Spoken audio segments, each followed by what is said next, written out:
Welcome guys to the second deep dive to the Le Mans Ultimate updates. Hey everyone, and welcome back to more updates, deep dive on the Le Mans Ultimate update dropping on June 10th. For those of you that have missed the first video about the feature updates, I have linked that to you in the top right corner. Today though, we're talking about the content updates and various other updates that are coming with the next deploy. However, before we get into the new content, before we get into the various fixes, we have a quick look into the back and into the past, what has lately been added to Le Mans Ultimate beforehand. Our last major update at the end of February brought you a very positively received LMGT3 tyre model, new track layout variations, major heads-up display improvements, as well as new content. The Mustang LMGT3 was added as free DLC for all players, and the release of Pack 4 also brought the latest generation Aston Martin Vantage and Porsche 911 GT3R LMGT3s to life. So then, as we're speaking about content, Mr. Houdini will show us what is the new content, what is the new tracks and the new cars that we can look forward to using on Le Mans Ultimate soon. Number 4. The 2024 season completed. Pack 5, also releasing on the 10th of June, is the final one for the 2024 FIA WEC season.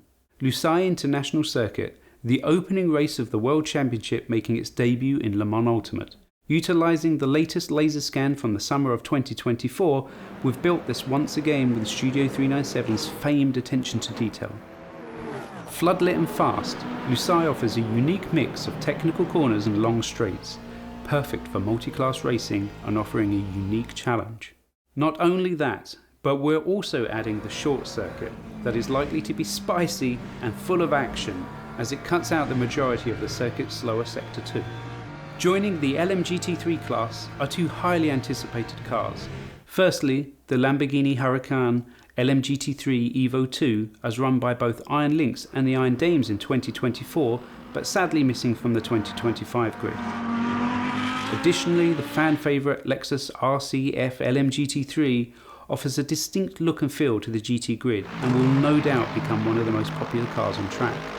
With this final 2024 pack added, the game now offers a grand total of 11 circuits with 21 layouts, 11 hypercars, 1 LMP2, 4 GTEs and 9 LMGT3s, 25 in total. We hope you enjoy racing them as much as we have enjoyed creating them in all of the painstaking detail. Right then, the Lusail International Circuit, also better known as the Qatar Grand Prix Circuit, which we know from the World Endurance Championship season open and also from F1 and MotoGP lately. So I know a lot of people would have probably been like, oh, this would have been just so great if we had Nordschleife, if we get Silverstone, if we get whatever other track. However, I think it's safe to say that Qatar, in a 3D laser scan world, makes its debut to the sim racing world. Yes, we do have F1 titles that already have Qatar, but from the pictures that we saw, also, we have seen the F1 kind of track limits in some shadows over there. So there is a lot of detail on the track, just that we've seen from the glimpse. We're getting 2 track layouts, which is going to be mental. And on a personal note, I do love the circuit of Qatar. I do love the international Lusail International Circuit. The overall track layout, it's fluid, it's fast, it's technical. There are overtaking zones, like where you can work with switchbacks, where you can work with dive bombs, but where you can also take different lines. Remember, turn 1, turn 2, then into turn 6 and 7, at the hairpin turn 10, and then obviously the fast bit to get yourself into position in the last sector for a move maybe in turn 1.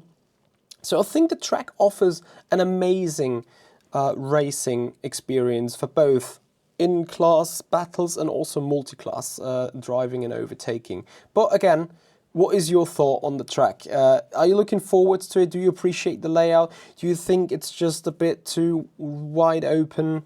And, you know, one of those modern tracks where you can extend the track limits all the time, and it's not just, you know, you've been forced to stay in the white lines without extending too much, instead of having a gravel trap left, right and center, right?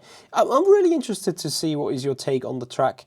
What is your opinion? Let me know down in the comments area below.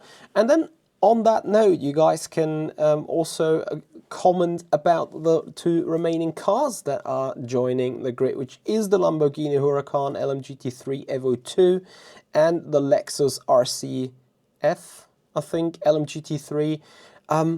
My personal favorite will be the Lambo, just because of the V8 screaming sounds. I'm really looking forward to drive that car, to enjoy the screaming V8 sitting in the back, or actually in the center of the car, going around in circles. That will be amazing for me. Again, what is your opinion on it? And really interested, looking forward to see how you are anticipating the update. Mr. Houdini has said it, 11 different tracks, including multiple layouts, 25 cars. That is actually some content to play with. Is it enough for a long time of period? We will see. Personally, I can understand opinions when I was like, yeah, all the time the 11 same tracks, it's going to get a bit boring, but we'll see how that goes in the future. However, besides the content, there is more other small updates which we're going to explore now. However, before we do so, kindly reminder, if you guys appreciated that video, please give it a thumbs up. Please hit the subscribe button and ring the bell for more Le Mans Ultimate update news and of course live streams here on the channel. But now, heading on back to Stephen Hood for more updates. Number 5. Other updates. The LMGT3 tyre model has had another significant refinement, particularly aimed at reducing the potential abuse of slip angle and increasing low speed weight, whilst keeping the stability and predictability of the tyre that you've come to expect. As always, with plenty of feedback from real-world drivers, we hope it is something you'll enjoy. So, and this is a big one again, right? Tyre model. In the beginning of the video, we spoke about the new tyre model that was introduced on the drop together with the LMGT3s, and people have enjoyed the tyre in first sight. It was then a week or two until the community found out, there is too much slip angle going on. People started complaining. I've personally been complaining about the new tyre that has gone onto the hypercars as well. So back in the day, LMGT3 received a new tyre, so did the hypercar, so did the LMP2, back then I think on December 10th last year. And we have been complaining about the tyres, slip angles, abusing the drift slide, no thermal degradation. You can really do the long runs, slip and sliding around overusing the tyres' lateral grip levels. And according to Stephen, they have fixed that. So that is going to be a very interesting topic indeed, because if they have fixed that, the current setups and also the current driving style would mean as soon as we turn in, we straight away die. Because obviously, if the slip angle is being abused beforehand, you want to take away the grip from the tire having a too much or exaggerated slip, right? So that will be interesting how the community is perceiving that. And I'm personally going to be very interested indeed how the GT3 cars are going to drive. And I think this is the main talking point for me in this video, is that tire model update. Once again, I'm interested in your opinion. Do you think that is the right step? Do you think that is the correct way to fix the tires? What is your expectation from a tire update? How are you seeing the current tire model, and how would you love a tire to behave as in driving a GT3 car? Would be really interested to hear that. Also, as far as I understand from the video, the tire update is only for the GT3 car at the minute, which means the hypercars will stay on the tire model that it got on December 10th, which is actually getting us a little bit of a comparison possibility, right? I know that GT3s aren't dealing or working with the tires as does the hypercars, but still though, the hypercar tire technology remains the same, which gives us a yeah, this is what we've been used to in the last 6 months, whereas the new GT3 tires now given us a different option, given us a different feeling, and also probably a very different driving style required. So again, I'm happy to hear your thoughts. Please put them down in the comments.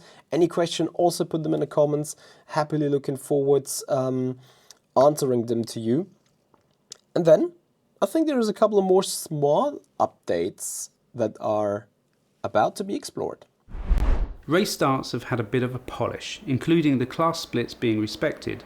This means that classes are now correctly grouped together, even if they don't qualify, and class pole position will also receive the best side of the grid.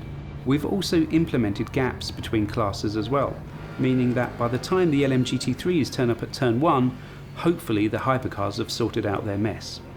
For fuel-saving aficionados, the clutch pedal has now been disabled above first gear, meaning you'll have to lift and coast normally like the rest of us. Additionally, the fuel tab on the multifunction display, or MFD, has been completely revised so that you can access some interesting information about your consumption and allowing you to set lap targets to extend your stint, with warnings if your engineer doesn't think you will make it. Spicy! The clutch pedal has been removed. It has been a call, it has been a wish from all of you guys watching my channel, because I was abusing the clutch day in, day out. Every time I wanted to be a little bit more efficient, right?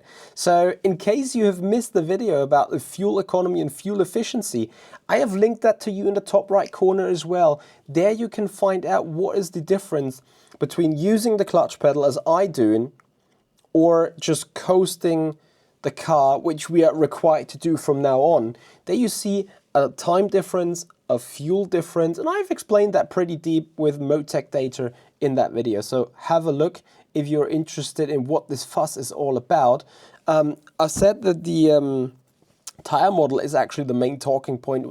I have two main talking points then for this video, because that clutch disabling factor is obviously something that increases the immersion, that increases the reality, because in real life you simply can't do it.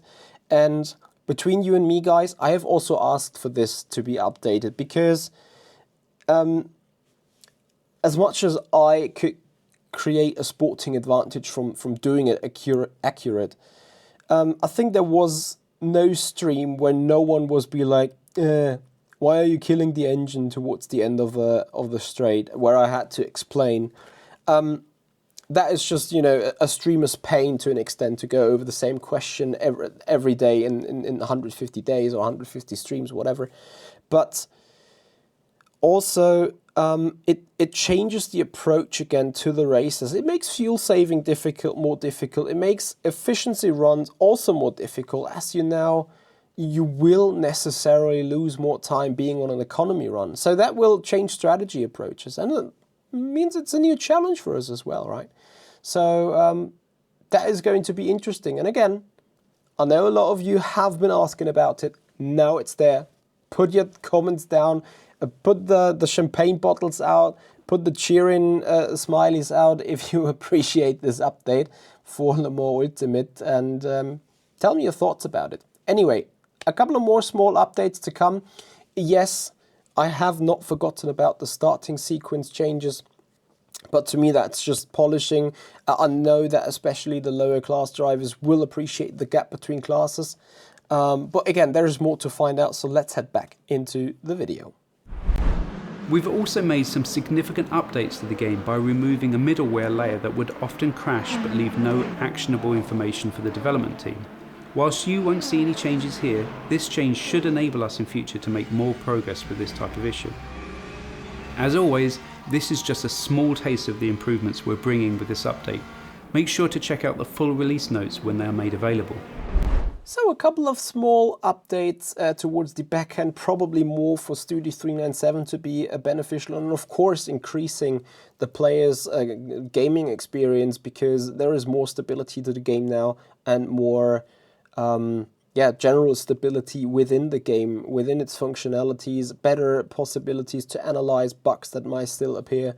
So that is wrapping it up for this update. Guys, Let me know what you think. I'm really curious about this, whether that is on the content, whether that is on the fuel saving, or more importantly, on the new tire update for the LMGT3s. And guys, again, if you appreciate the video, please give it a thumbs up. You know the drill, subscribe to the channel, ring the bell, and let me know your comments, let me know your thoughts, and I hope you're looking forward to the update dropping June 10th. Until then, guys, see you and bye-bye.